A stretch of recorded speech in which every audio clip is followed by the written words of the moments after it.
Hello learners, let's understand the concept of Indian economy as of on the eve of independence. Now we are going to understand the concept while dividing the economy into different sectors. So let's begin. The first one is agriculture sector as of on the eve of independence. Now the Indian agriculture sector on the eve of independence exhibited three principal characteristics. These characteristics pointed to the backwardness of the Indian agriculture as well as its stagnation. So these characteristics were basically low level of productivity, high degree of vulnerability, and a wedge between what? The owners of the soil and the tillers of the soil. Now, the factors that were causing the backwardness and the stagnation of the Indian agriculture during the British rule were that the land revenue settlement under the British Raj, and the next is the forced commercialization of the agriculture. So, these two were basically the factors that were responsible for the backwardness of the agriculture sector. Now, after the agriculture sector, it comes your industrial sector.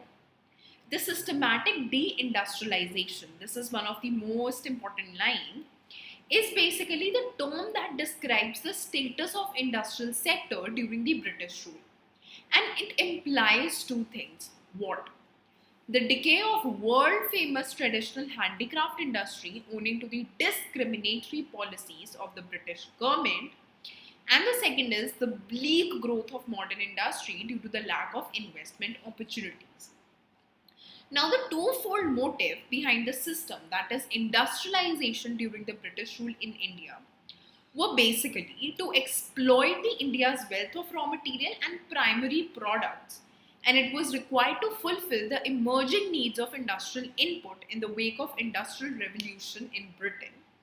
And next is to exploit India as a potential market for the industrial products of Britain. So this was basically the motive of the Britishers. Also, apart from this, the foreign trade in India had occupied a place of immense in the area of foreign trade since the ancient times. And we know this, right?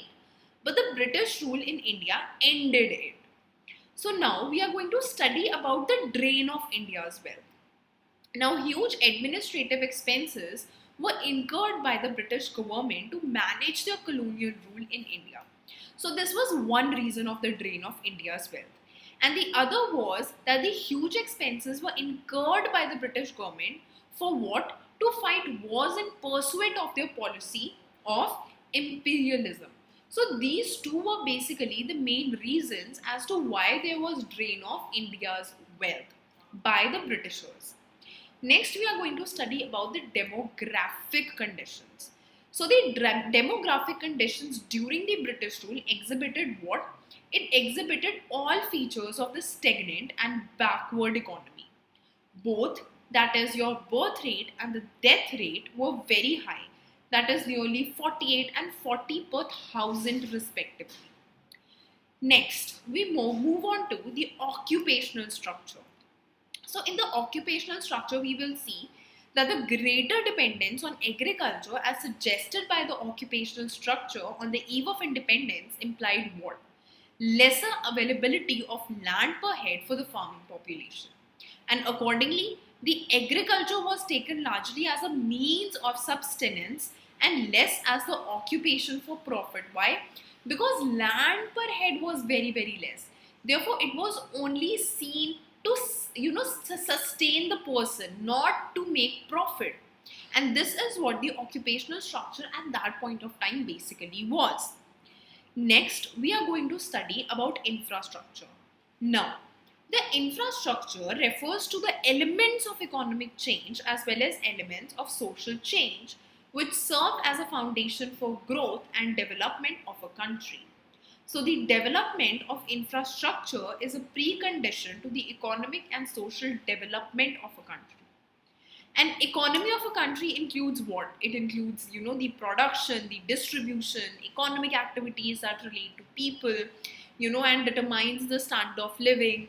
And on the eye of independent India, the economy was in a very, very bad shape due to the presence of what? Colonial rule. Now the Britishers, generally framed policy that favored what? England, obviously. And the only purpose of Britishers was to unjustly enrich themselves at the cost of India's economic development. Thus, in what? In 1947, when British transferred the power back to India, we inherited a crippled economy. Let's move further and study about the India's national and per capita income. So, under the colonial rule, there were no efforts from the part of the colonial government to measure the national and per capita income of India. Some individual attempts were made to measure such incomes, but produced conflictingly and inconsistent results.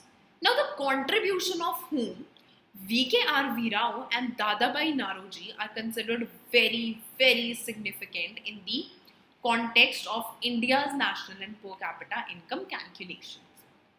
The last topic which we are going to deal as of today is the low economic growth under the colonial rule. Now, India had an independent economy before the arrival of British rule, but the Britishers dominated it for over a period of like about 200 years. Britishers framed policies that protected and promoted the economic interests of their own country. And they transformed India into the supplier of raw materials and consumers of finished goods from the factories of Britain. Such policies affected Indian economy very, very, very adversely. That's intense, right? I hope you people have understood a little bit about the Indian economy on the eve of independence. The next half of the chapter will be covered in the next video. Till then, you can go to EduRev and read the shown docs. You can also attempt these tests to understand this chapter in depth.